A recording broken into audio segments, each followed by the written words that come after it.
What we're looking at right now on the screen is what anyone would see when they start a new site with Weebly. You get thrown into our site creator, and you start with a basic theme that you've selected as part of the process of getting started. This basic theme will have anywhere from 1 to 3 pages already created for you, and we'll simply be waiting for you to start adding content to it. Of course, the first question that occurs to me anytime I do this, and I think the first question that occurs to a lot of people, is what now? It's not really obvious what you should do at this point. There's nothing really prompting you or leading you forward. Weebly is a very flexible system that lets you do a lot to build a very custom site that reflects who you are and what you want your site to be.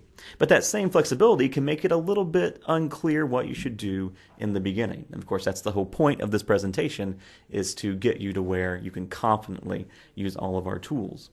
So before we start building this site, let's actually take a quick tour of the tools within Weebly so you know what you're working with.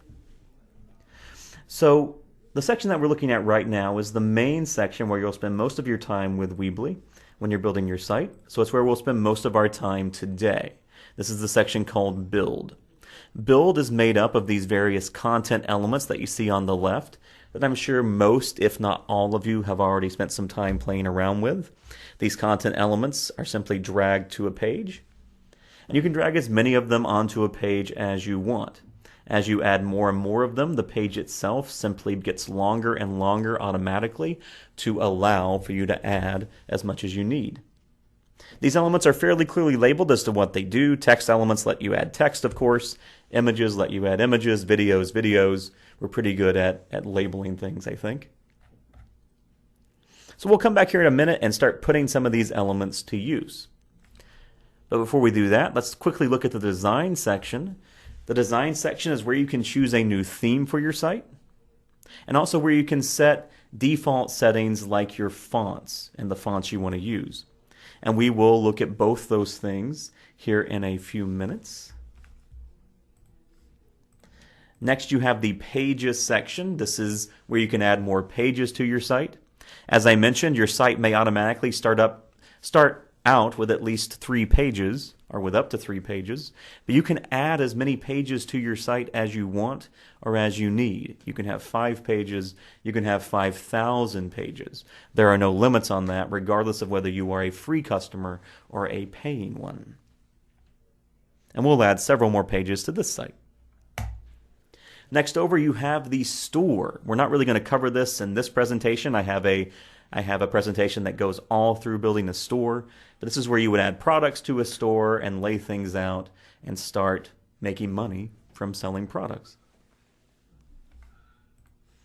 And then there's settings, which let you change some basic settings for your site, like your site's address and its title. And we'll look a little bit at that towards the end. And those are all the primary sections of Weebly. Now also in the upper right here you have these 2 icons, and when we scroll over them, one says desktop view and one says mobile view. As you build your website in Weebly, that's going to be your desktop view of your site. It's what anyone on a computer is going to see, and anyone on a tablet like an iPad is going to see. But the mobile view shows you what your site's going to look like on someone's phone, an iPhone, an Android phone, any smartphone. And this mobile version is automatically generated as you build your site.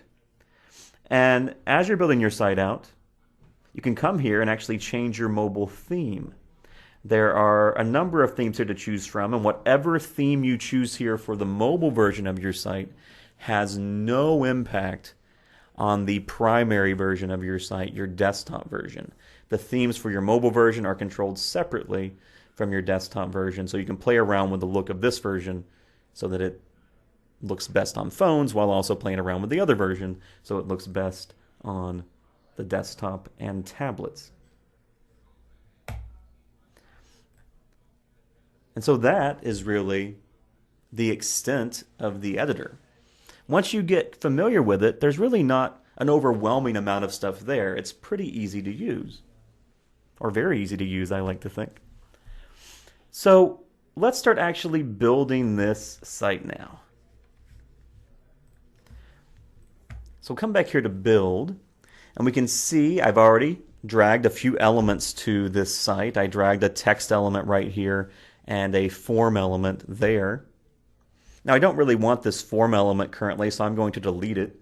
To delete any element from a page, just scroll over it and click the X in the upper right, and then verify you want to do it, and then it's gone. So now that leaves me with just this text element. And so now I actually want to add some text to my site. Now if you want to add text, you can of course just start typing away and write as much as you want in the element. Or you can copy and paste text from somewhere else, which is what I'm going to do. That way you don't have to watch me type, which is probably not the most exciting thing in the world. So hold on while I copy some text. Hopefully I can copy and paste faster than I can type, but we are about to find out. There we go, copied. Now let's paste. Now, when you paste text from somewhere else into Weebly, you'll notice something happens. We remove any of the outside formatting from that text. Now what I mean by outside formatting is that, let's say you're using Microsoft Word for example, and you've typed your text up there, and you've bolded some of the words, chosen a really fancy font that you like, changed some of the colors of the text. All that boldedness, that fancy font you chose, those colors you changed, all that will go away. And the text will snap or change to your default settings that you've created in Weebly. Now, why do we remove that outside formatting from places like Microsoft Word? Why don't we let you just use any font that you can choose in a word processing program? The reason we don't let you do that, and the reason we remove it, is because outside formatting, like you might find in Microsoft Word, can break your website and can actually make it look really bad. So we want to avoid you having that happen to your own site, so we remove that outside formatting. Now that doesn't really matter because you can control all that formatting directly within Weebly, and I'm going to show you how to do that here in a few minutes. Just don't be surprised when and if that happens when you copy and paste text from somewhere else. But at any rate, now I've added a paragraph of text to this site. Now I could add as much text into a single text element as I want, so it could be one word or 5,000 paragraphs if I want to go crazy. But I can also build a page of text with multiple text elements. Don't feel limited like you can only use one text element on a page. I could use a different text element for each and every paragraph if I really wanted to do that, because I could just keep dragging them on and they would simply stack on top of each other fairly seamlessly. But right now what I actually want to do is add a picture to the site. So I'm going to drag an image element onto the page. There we go. Now this image element, to add an image to it, I just click the icon that says upload image right there. When I do that, I'm provided with several different options for adding a picture to my site. I can upload the photo from my computer by either dragging it into this box or by clicking this green button. I can also search for images via a stock photo database that we see right here. I'm going to do a search for hiking. I'm going to try to spell hiking correctly when I do that. You would think that would be a pretty easy word to spell, right? But apparently I'm trying to challenge that notion. So now hiking, click search. And now we see some stock photos that are labeled as either professional photos or free photos. Now, as you might guess from those titles, the free photos are free. And so by contrast, the professional photos cost money. They cost specifically $5 a piece. Now you're going to find nice photos in either of these databases. Just know that the free photos can only be used on your website, whereas the professional photos, the $5 per photo photos, they can be used both on your website or in a brochure or wherever you want. We will actually give you a link to download a large file to your computer so you can use them for whatever. So that's there if you want to use it, but I want to focus on uploading photos from my own computer. So here I'm going to click this green button right there.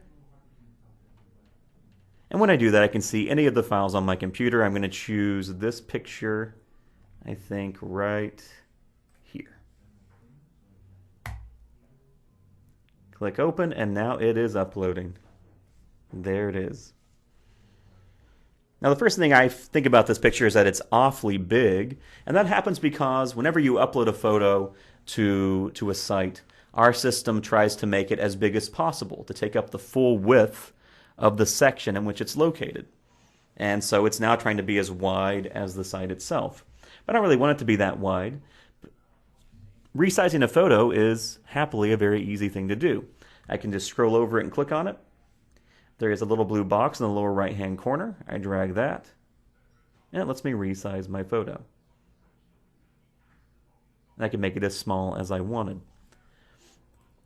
But before I focus on changing this size any further, what I'd actually like to do is place the text and the picture side by side. I don't really want them to stack one on top of the other.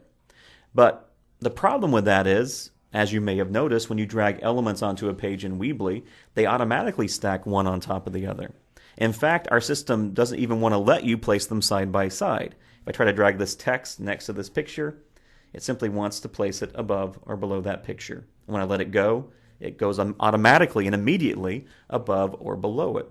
So how could I place this text next to this picture? Well, I can do that using the columns element that we find right over here. I'm going to drag this columns element onto the page, wherever I want, and you see immediately this has placed two distinct contact areas side by side that instruct me to drag elements here. You can see also there's some numbers right above it, so I can make this be 3 columns, or 4, or 5. So I could place up to 5 elements side by side. I'm going to stick with 2 for now. And then all I have to do is drag this text element over here, and this picture element right up here. And you notice that the content, both the text and the picture, they resize to properly fit within the column I've dragged them into. Now I could drag as many elements into each column as I like, so I could have row after row of elements here. And I can also continue to drag elements outside of the column, so the entire page does not have to be 2 columns. I can put some stuff beneath this 2-column element and above it. I can also adjust the width of each column. So you can see I have this little blue bar that appears when I scroll over it, so I can drag it to the left or to the right to resize everything, and you notice that both columns, the content within them, resizes, as we saw before, to match the width of the column that it's in. So there we go. I feel better about that now that I have my picture and text side by side. So that was easy enough to do. Adding text and pictures to Weebly doesn't really take that much effort. And that's a good thing, since most websites are made up of nothing more than text and pictures, with maybe a few videos and some music sprinkled in. But normally adding content to a site really isn't all that difficult. The hard part of building a site is actually making it look the way you want it to look, so you can be proud to show it off to other people. So before we add more stuff to this site, let's spend some time focusing on making this site look better, making it look more the way that I would like it to look. And we're going to do that by going to the Design tab right here. Now, as I mentioned before, from the Design tab, you can choose a new theme for your site. You can also do things like change your site's default fonts. Let's start by changing the theme. Now, there are a little over 100 themes to choose from in Weebly, and we're always adding more. And they're sorted by a number of possible factors. You can sort them by most popular or by newest. I like to sort by newest because it shows you our coolest themes right off the bat, because we get better and better at it as we keep building more and more of them. You can also sort these themes by various styles like bold or corporate or fun. Now, to be perfectly honest with you, I have no idea whatsoever what makes a theme bold versus what makes it fun. But it does let you narrow things down a bit so you don't have to scroll through the entire list to find a theme that you might like.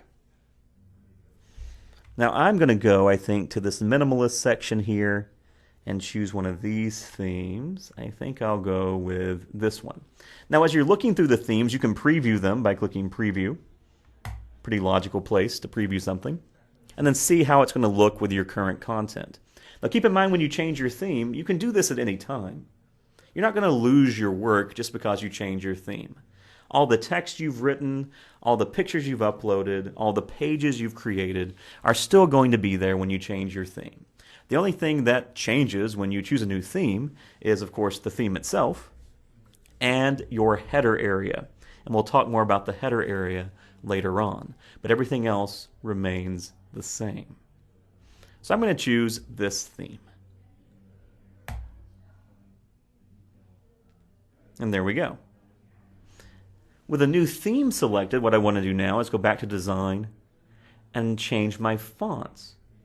So I'm going to go here and click this Change Fonts option. And you see there are a number of font controls here. Now, if you don't want to have to mess around with each and every one of these, and you probably don't need to mess around with each and every one of these, the primary ones that you really want to focus on are paragraph text, paragraph titles, your navigation menu, and your site title. Those are the four most important ones. And of those four, the absolute most important font setting to change is your paragraph text, because this is going to be most of the text on your site. So let's click on that. Now currently, my paragraph text is set to Quattrocento. This means anytime I drag a text element onto a page and I start typing, or I copy and paste from somewhere else, it's automatically going to use Quattrocento. The problem with that is that I hate Quattrocento and don't want to use that as my site's font. So I'm going to change it just by clicking on this drop-down menu. It gives me a little over 100 fonts to choose from. You have some more standard, normal fonts towards the top of the list, and some fancier, more stylized fonts towards the bottom. Now when choosing your paragraph text, this is going to be the bulk of your text on your site again, and really the most important thing that you want here is that it be legible and easy to read. So I'm going to stick with some of the more standard fonts towards the top. I think I'm going to go with Quicksand, this one right here. There we go. Now I'm going to make the font a bit bigger so it stands out more, maybe go up to 16 pixels. I could also change the weight of my font. Regular, light, and bold. This just changes the actual size of the lettering. I'm going to stick with regular. And I can change the color. There's a whole color palette that pops up when you click on the color option. If you feel limited by this palette at all, note that there's a little arrow in the lower right, and when you click on that, it expands the palette to give you access to a whole rainbow of color options. You just drag into the range that you want. I maybe sort of want a green color. I could choose that and then drag the circle here until I find the shade of green that I like. If you happen to know the hex code or HTML color code for the color you want to use, you can type that in right in that box as well. So that's there if you really need it, but personally I'm happy with the palette that's here, so I'm going to go back and just choose this sort of dark brown. There we go. So now that's my default paragraph text. Again, this means when I next drag a text element to any page on my site, it's automatically going to use Quicksand at 16 pixels with a dark brown color. Let's change a few other fonts. Let's focus on the ones that I said were important. I'm going to change the paragraph titles too. I think I'll make those be Quicksand. Use that same dark brown color. Let's change the site's navigation menu. Again, I think I'll stick with Quicksand here.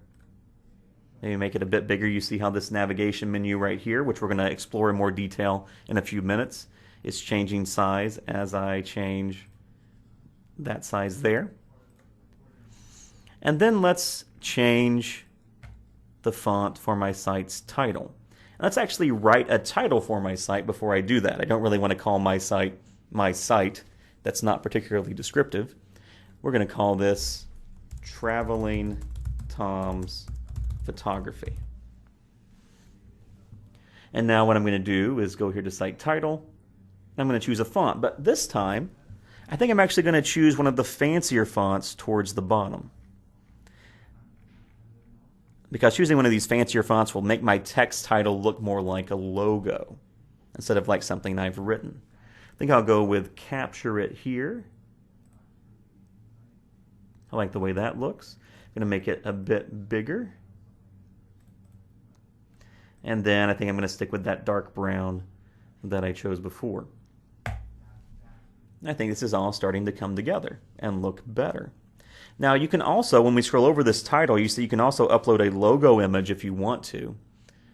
And that you should certainly feel free to do so. I will say though, I would recommend that you only upload a logo here if you actually have a logo that's been designed for a website.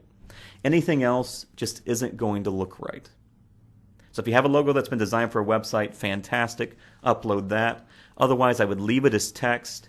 And again, use one of the fancier fonts, the decorative ones or the script ones, the handwritten ones, to use for your site's title to make it look like a logo, even though it's just something that you've typed.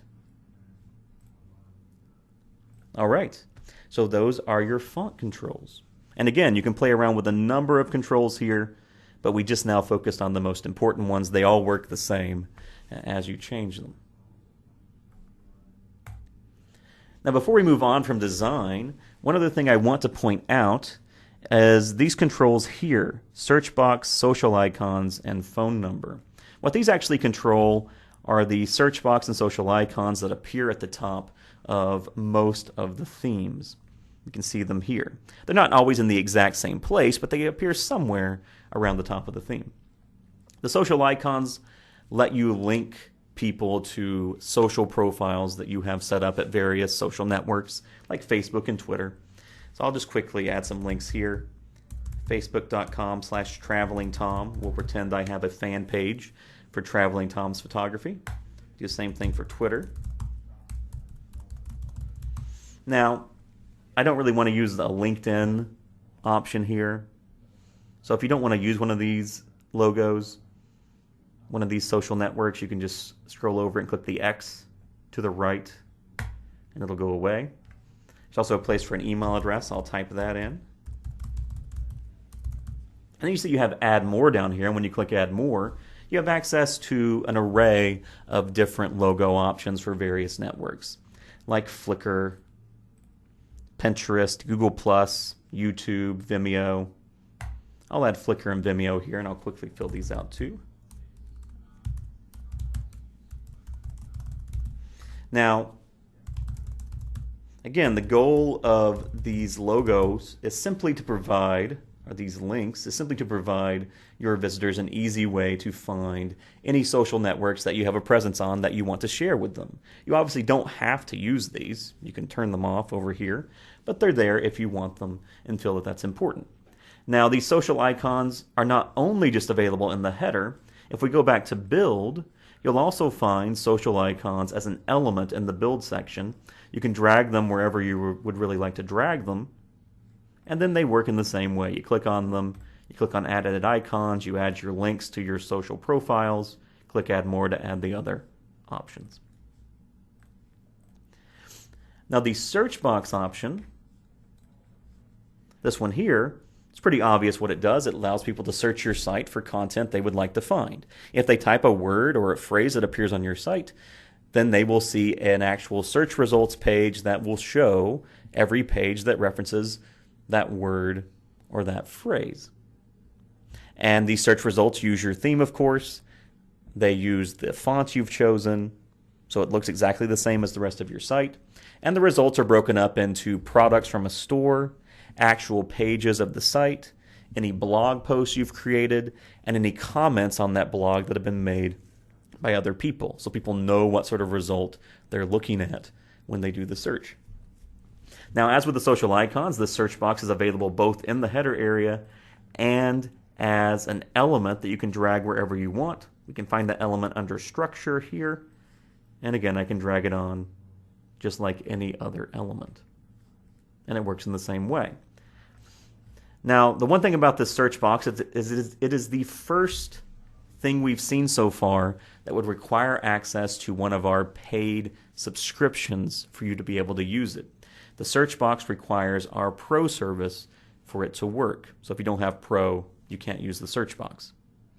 Now we're going to encounter just a few things like that during the presentation, and I will call it out each time. If I don't call that out, then anyone can use it, including free customers. And again, that will make up most of the presentation, is stuff that anyone can use. So now let's go back out here to build, and let's actually continue adding more content to this site.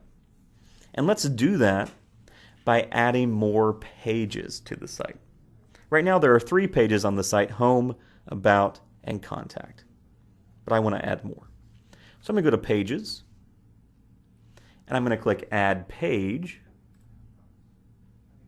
And now I have a number of options that come up when I click there, but 99.9% of the time what you want to click is Standard Page. So we're just going to add some standard pages. I'll add 4 of them. Or maybe just 3, but we'll worry about that in a second. So I'll name this page Asia, this page Europe, and this page the Americas. This last page here that I created, I don't actually think that I want it right now, so I'm going to delete it. You can delete any page by clicking on it, then clicking the Delete Page button that appears to the right. There we go. So now Asia, Europe, and the Americas. As I've added each of these pages to this list, they've automatically been added to my site's navigation bar. So when I go back out here to build, we can see the site's navigation now displays the names of those 3 pages. And when I click on there, it shows me the page so I can edit it. And of course, when my site's published, that'll show my visitor that page. So if I want to change this navigation, how it's laid out, I could also go back to Pages. I'd actually like Asia, Europe, and the Americas to follow the home page instead of coming after About and Contact. So I can go back to Pages here. I can drag Asia, just click on them and drag them, Europe, and the Americas above About and Contact. And now when I go back to build, they're now over there. The order has been changed. I'd also like to change the name of some of these pages. So I'm going to call the home page Welcome, and I'm going to call Contact Reach Out. And as you might suspect, when I've done that, when I go back to build, the names have changed in the navigation. Additionally, every site starts with a home page. The home page is the first page that anyone sees when they pull up your site. But you're not stuck simply using that page as your home page. Whatever page you drag to the top of this list, that becomes your site's home page. And you can see it designated by this picture of a house to the right of its name. So don't feel constrained by having to leave your first page as your home page. Any page can be dragged to the top. But I'm going to stick with my home page as my home page. Just know that that's there. Okay, so far so good. Now let's add some more pages to this site. I'm going to add 4 more. And I'm going to name this page United Kingdom. I'm going to name this page Poland. I'm going to go with this one as Japan, and this one as Vietnam. So, as you might expect, each of these pages, as I've added them, has been placed in the site's navigation menu. So when we go back to build, we're going to see them there. The problem is, the navigation menu is not infinite. It doesn't stretch on forever, so it can't incorporate every single page I want to create. In fact, we've already run out of room in the navigation bar to add more pages, because some of that space is being taken up by this search bar over here. And so to deal with that, the system has automatically generated this More section and placed all the excess pages beneath that. And we can see that when I scroll over it. Now as I add more and more pages to my site, this More drop-down menu will get longer and longer and longer, as well as more useless and more useless and more useless. You want to avoid having this More section if you can, because what this says to a visitor is that all these pages and sections are so important that they have their own name, but all these pages over here are so unimportant that I stuff them into a drop-down menu called More. So how can you avoid actually using this More drop-down? Well, just like you can have subpages of More that appear in a drop-down menu, You can also create subpages of all these other sections that would appear in a drop-down menu when you scroll over them. So if we go back to the Pages section, we can set that up. So the United Kingdom and Poland, these are nations within Europe. So it would make sense for them to be associated with Europe. So I could drag United Kingdom and Poland up underneath Europe on the list. And then I can drag each one of them to the right and see how they snap in place and indent underneath Europe. They are now subpages of Europe. We'll do the same thing with Japan and Vietnam. I'll drag Japan under Asia and to the right. So it snaps in place. Vietnam to the right, indented, snaps in place. Now those are subpages of Asia. When I go back out to build, they no longer appear under a More menu or on the main navigation bar. When I scroll over Europe or Asia, they appear as drop-down subpages. Now, if I kept adding more and more pages to these drop-down menus, they would get longer and longer and would become less useful as that happens. When you have a subpages like this, having anywhere from 2 to say 8 pages works pretty well. But if I put 30 or 40 pages in that drop-down menu, that would be overwhelming for a visitor. It'd be hard for them to choose which page they want.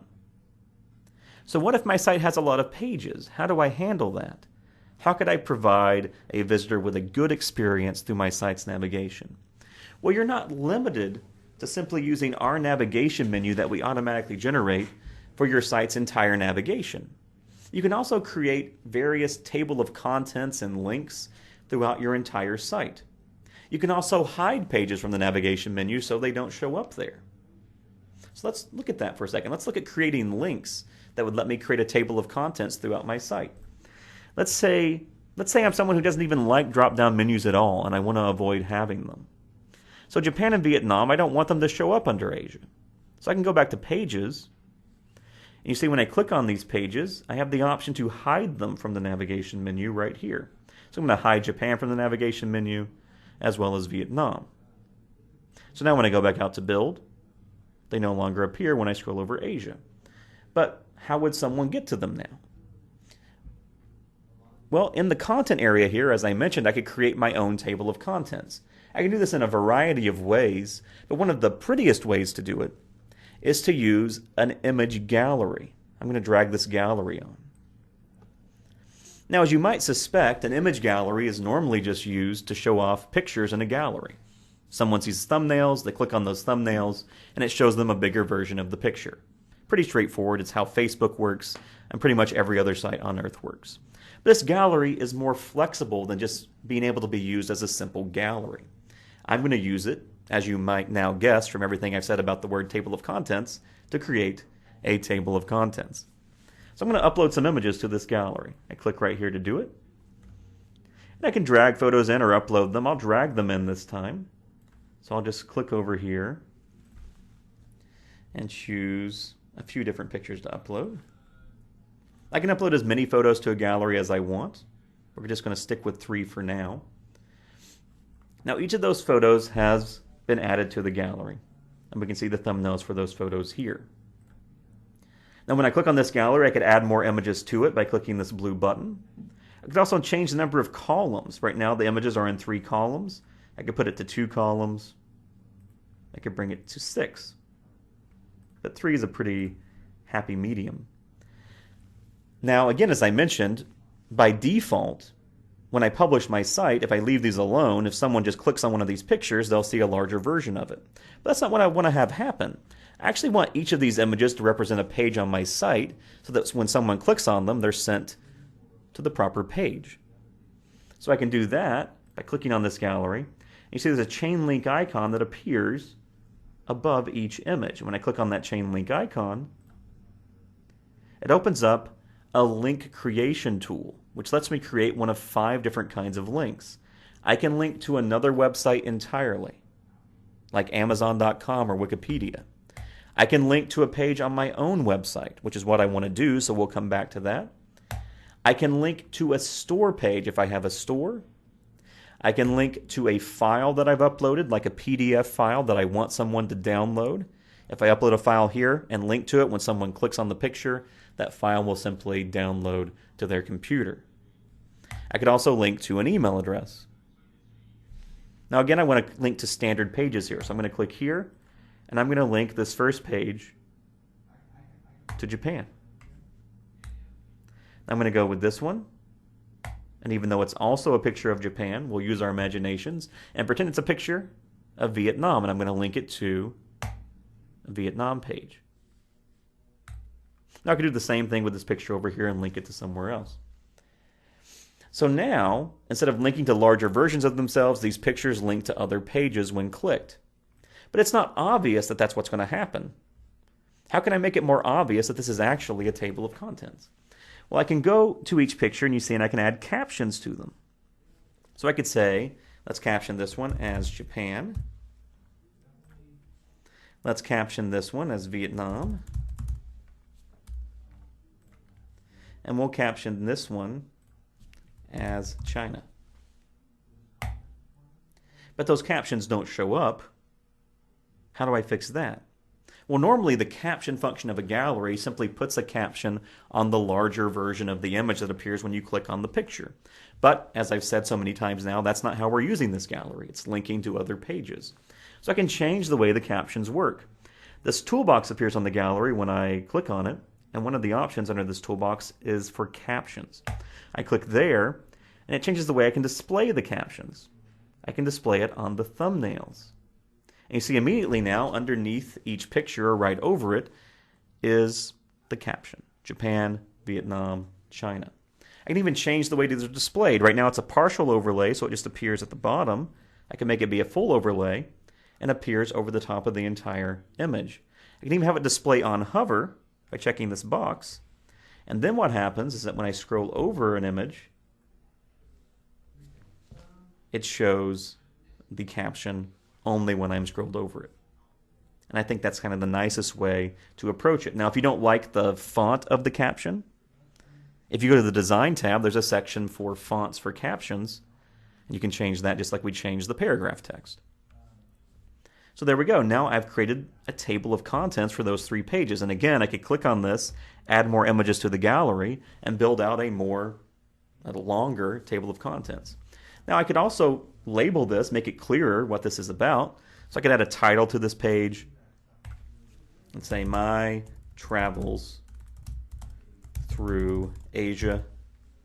Then add some text to this page underneath that title and say, in July and August of 2012, I rode my bike through a number of countries in Asia, taking lots of hopefully cool photos along the way.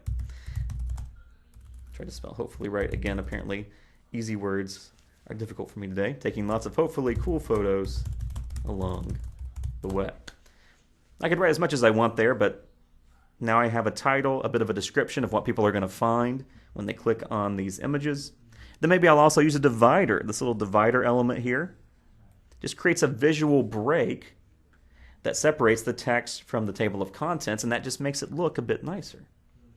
I can even click on this divider. You see it has width. I can make it be maybe 70% width, and then it doesn't go the full width of the site. So there you go. The point of this is to simply say don't feel constrained by our automatic navigation. You can approach linking to your pages in a lot of different ways. While we're talking about links, let's go back over here to welcome, and let's do another example of a link. Let's go down here to this text that I wrote earlier and click on that. Now when you click on your text, you have a wide variety of editing options that appear, fairly basic options. You can bold text and italicize it. You just select the text you want to change and click on the appropriate option there. Make it bigger or smaller. It's all pretty clear. Now, in trying to show you that you can make changes to your text, I've made the words Hitchhiker's Guide to the Galaxy look pretty ugly. If you ever find yourself in the same boat where you've made some changes to text or you see some text that looks off or different from the text around it and you don't like that, you can always select that text and then click the remove formatting button there, that TX button in the toolbar, and that will snap the text so that it uses your default settings and looks like the text around it. So know that's there if you need it. You can also create bulleted lists and numbered lists very easily. But again, my focus here is to create a link from text. You can type any text you want. You could type the words "go to this site" or "download this PDF file." Any text you type, you just select it and then click this chain link icon to turn that text into a link. And you have the same options that we saw before. You can link to another website, link to a page on your own site, link to a store page if you happen to have built a store, link to a file that you've uploaded, or link to an email address. In this case, I'll link to another website. So I'm linking the words Hitchhiker's Guide to the Galaxy, so maybe what I want to do is link visitors to the Wikipedia page for Hitchhiker's Guide, just in case anyone who's never heard of it or for some reason hasn't read it can see what I'm referencing. So I'm going to look up Hitchhiker's Guide to the Galaxy in Google. And here we see the Wikipedia page for it. Click on there. And then I'm going to take this link from my browser's address bar and copy it. And then paste it right into that box. I'm also going to check off Open Link in New Window. This will mean that when someone clicks on the text, the link will open as a new tab in their browser. And there we go. I've turned that text into a link. I can do the same thing with individual photos. If I click on this photo over here, there's a link creation option right there. Also, just while we're looking at this photo, you see that you have a few controls for making changes to how the photo is displayed. You can go to Advanced here and you can control the border that appears around your photos. By default, we'll add a thin gray border around the pictures you upload to the image element. You can make this be a thicker border or change the color to black. So it's a very simple border. You can also turn it off if you don't like it by clicking on None right there. Additionally, you can add alt text to your pictures. Alt text is useful for two reasons. The primary reason is that if you have any visually impaired visitors to your site who are using a screen reader to have the text of your site read to them, the screen reader will read the alt text. So if I write here, sunrise in Japan, then the screen reader will read, this is a photo of a sunrise in Japan to the visitor. This is also useful for search engines as it tells them what your picture is of, which gives them more information to use to properly index your site. Additionally, there's an Edit Image button right here. If you click that big blue button, it turns the site creator into a basic image editor where you have some simple effects you can use. You can also rotate the image to various angles and flip it around, as well as crop it to a different size if you want to. So that's images. All right. Now let's talk a bit about the header area of the site. This takes up a fairly big section of a page. As we can see here on the welcome page, we have this huge sort of landing page layout here at the top. On the Asia page, we have a really big header image area. What if I don't like the style of header that I see on a page? Like, why does Asia have this big image, whereas Welcome has this picture with some text on it? Well, that's controlled by what we call page layouts. And various themes have various different page layouts you can choose from. No matter which theme you choose, all of them have at least 4. Some of them have more. This one has 4. You can see when I go here and look at my welcome page under the pages section, see it shows page layouts, and the one that's selected is called landing page, and that shows a picture with some text. I also go to tall header, and now when I go back out here to build, we see the tall header image. If I go back to pages again, I could change this to short header. Now these controls, you see now I have a short header. These controls are also available on the header itself. There's a little options wheel right there. I click there, so I can make this be no header now. And now there's no header image at the top of the page. Now that I've turned off the header though, there's no option to turn it back on. I don't have that options wheel anymore. So what should I do? Well, what I should do is go back to pages, and all those controls are still there. I can go back to landing page, which is actually what I want to use on this page. Now the header is simply a great way to introduce your visitor to what your page or your site is really going to be about. This landing page style header that we're looking at right here on the home page, the reason it's automatically on the home page is because it's really best used on the home page and can be very valuable on the home page. Let's build this header out a little bit and I'll show you what I mean. So first I'm going to get rid of this picture here. We have a picture of a person with a camera that's fairly relevant to a photography site, but I'd rather use one of my own pictures here. So I'm going to scroll over this and click Edit Image. And when I do that, I can add a new image or use the original image. I want to add a new image because the original image is that picture of the woman with the camera. So I click Add Image. Same controls we saw before. Can upload photos from my computer, can search for them through the database. I'm going to upload one from my computer again. And I'm going to go with this one right here.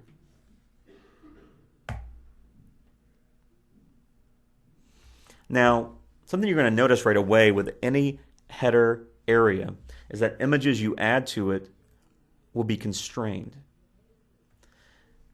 So normally when you upload a picture to a gallery or to an image element, the element itself changes its dimensions and its size to display the entire image. But the header areas are designed for each theme to be a certain size and a certain shape. And so we don't change the size of the header to facilitate the picture. We crop the picture so it fits into the header. So you can see right here, this image is being cropped down. But I can drag it around till I find the crop I like and stick with that. Or I can also resize the image by dragging the corners and the sides and then add more images to my header to create more of a collage of images instead of relying on just one of them. But I'm quite happy just to use one image here and have it be cropped. So I'm going to stick with this one. Now that I've done this, I'm going to save this header image. When you go to save a header image for the first time, we prompt you to do one of three things. You can save to all pages, save to this page only, or save to selected pages. I'm going to recommend you never click Save to All Pages, as that will do what it says.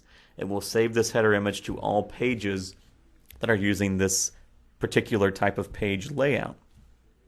That's fine if you only want to use one image on every header, but that's a problem if you don't. And if you've been working on another image on another page and you're happy with it, then you come to this page and click Save to All Pages.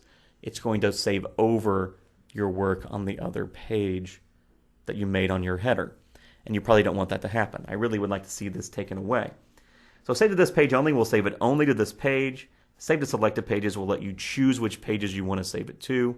So I go with one of those. I'm going to stick with Save to this page only. There we go. I think that looks fairly nice. So I'm going to add a headline here. We're going to say, this is sort of a sub-header for my site. This is Traveling Tom's Photography. Oh, it sounds like a photographer who travels. But what exactly does that mean? Well, here maybe I'll put Go West, Young Man.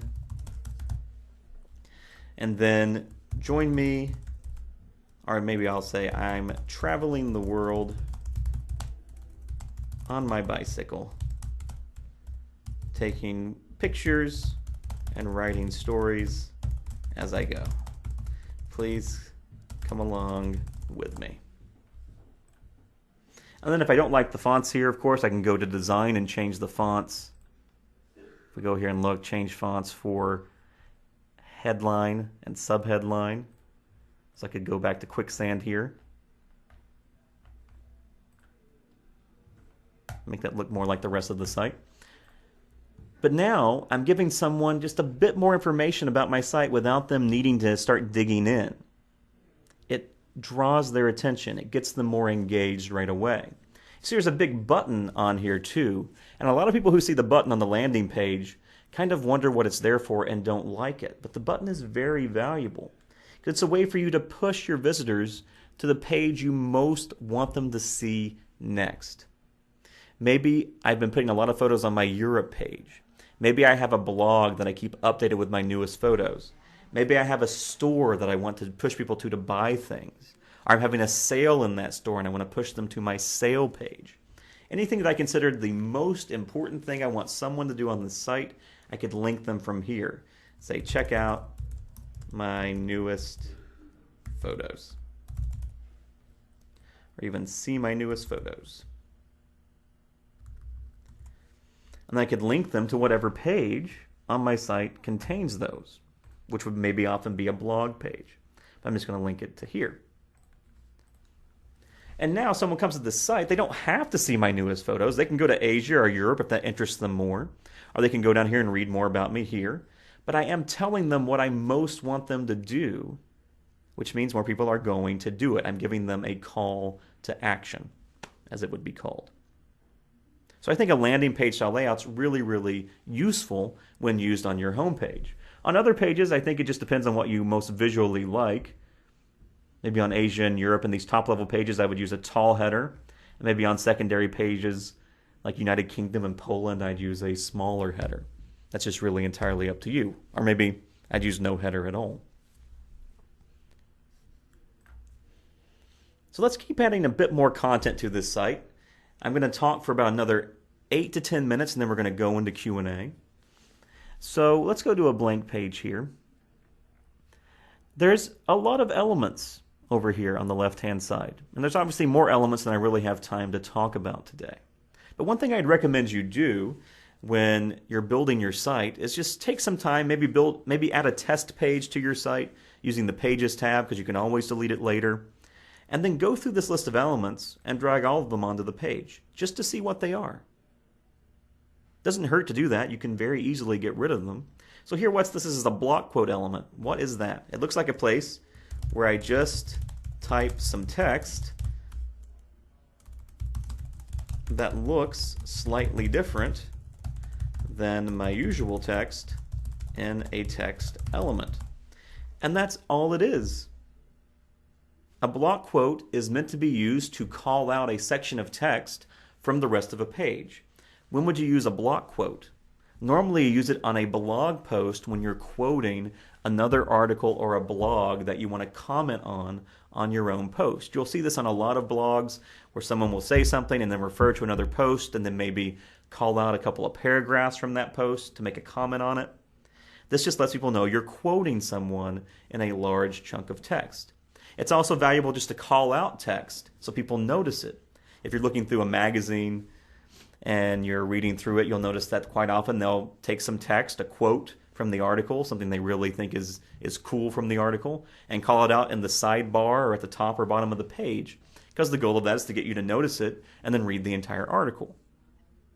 So it's just a way to call out quotes, large quotes, long quotes within text. And it's not something I personally have ever needed to use, so I delete it. There's also here right next to it an element called embed code. What is that? Well, it looks like it's just a big blank element, an empty box. How is that useful? You see, it says click to set custom HTML, which makes it seem like something that's complicated, where I'd have to type in a bunch of HTML that I wrote. But it's actually a very simple and very powerful element. And its power comes in that it allows you to add outside content to your site from other places. I'll give you an example before we talk more about it. Let's say that there's a video on YouTube or on Vimeo that I want to add to my site. Maybe that's where I place all my own videos. Or maybe there's a really cool video on there that I want to share with my site's visitors. Let's go to YouTube.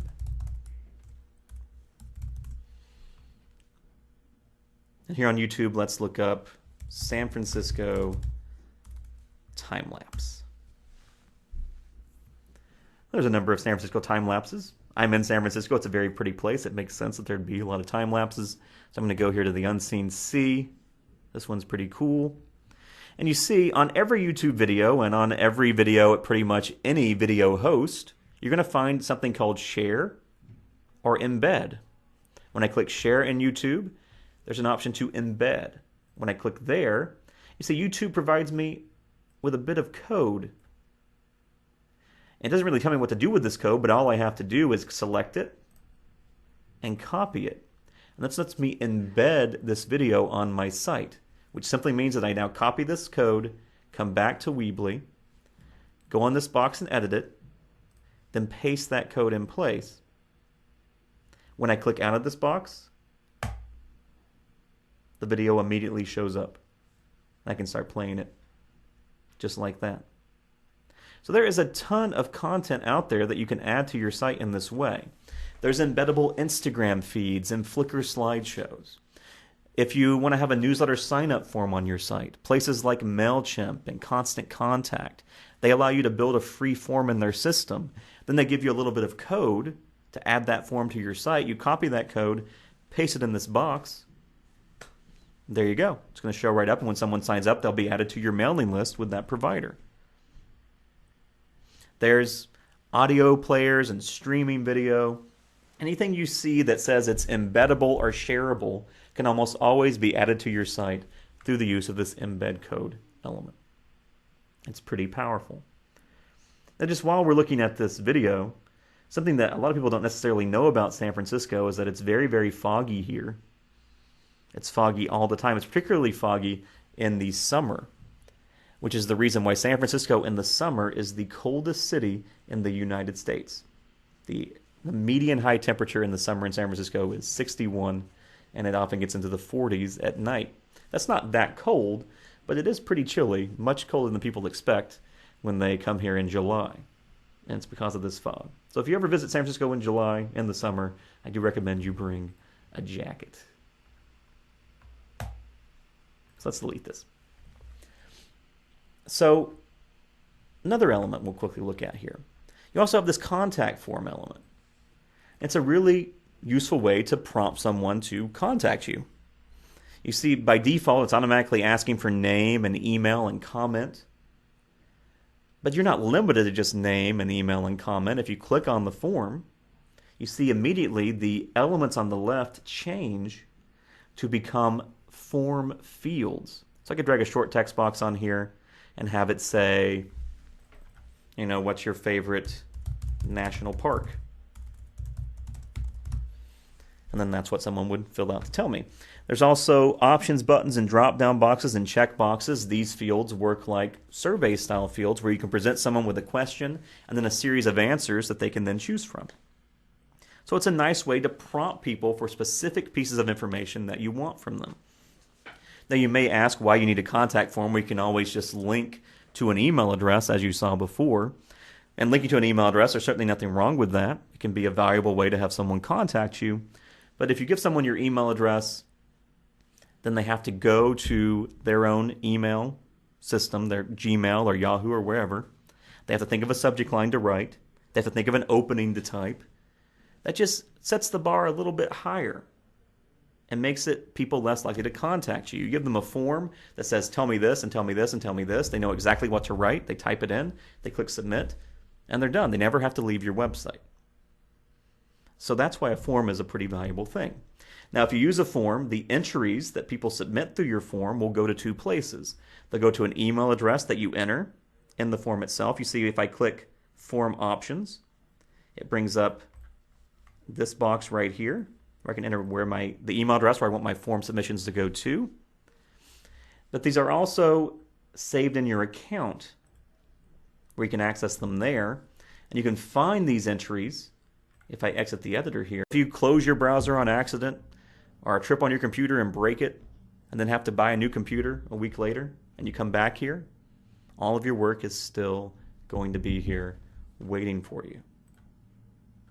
You're not going to lose it. So at any point during the process of building your site, you can publish it. The publish button's right up here. Publishing your site simply makes it available to the public so people can visit and see it. Now, the moment you publish your site, you're not going to get flooded with visitors. It's not like this gets announced in the New York Times. People still have to find your site and know it's there. So you can publish your site even if you feel like it's not finished yet. When you go to publish your site, the first time you publish it, you're given an option to choose an address for your site. And you can choose one of three options. You can use a free subdomain of Weebly, something like travelingtom.weebly.com. You can buy your own domain name, like travelingtom.com. This makes no mention of Weebly, so it's a bit more professional. Or you can use a domain you already bought somewhere else. If you have a domain at GoDaddy or Yahoo or another registrar, you're welcome to use that domain as well. So those are your three options. Now, if you're not sure which one you want to use yet, I would recommend you go with the completely free one, use a subdomain of Weebly, because you can always switch between these three options later via settings. And if you switch to another address, you don't have to start your site over or anything like that. You just publish your site again to make it have that new address. So I'm going to use a free subdomain of Weebly, click continue, and now my site is online and available at travelingtom.weebly.com. Now the site's obviously not done yet. There's plenty of blank pages and stuff like that, but that's okay, because publishing is not a one-time thing. It's something you can do over and over again. You can click the publish button every 2 minutes if you want to. All the publish button does is push out any changes you've made to the site here in the editor. So if I fix a typo or add a new page or add a new gallery of photos, when I click publish, that'll place that new stuff on my live site so that everyone can see it. Just like that. Now, as I mentioned before, what you work on here is the desktop view of your site, but you also have a mobile view of your site. And again, you can go here and change your mobile theme, and it does not affect your site's main theme. So maybe I want to use this theme for my site on mobile, on phones. I think that looks fairly good. And then when I go back to desktop, it still looks the same. Now, if for some reason you don't like the mobile version, you can go to Settings, Mobile, and uncheck this box to turn it off. You just have to publish your site again when you do that. Now, if you turn the mobile version off, does that mean your site won't work on a phone? That's not what it means at all. Even your desktop site is mobile friendly. Videos will play, everything will be visible, pictures will be, you can thumb through them and slide through them. The mobile version, if you leave it on, is simply a site, a theme that's been designed to look best on mobile. But some people don't like that. And again, it's okay if you turn it off. Your site will still work on phones if you do. And to provide an example of why it's okay if you do that, there's a really big company that's really well known in mobile that does not have a mobile version of their site, and it works out okay. And the name of that company is Apple. Their site on a phone looks exactly the same as their site on your computer. So that's how you create a site in Weebly.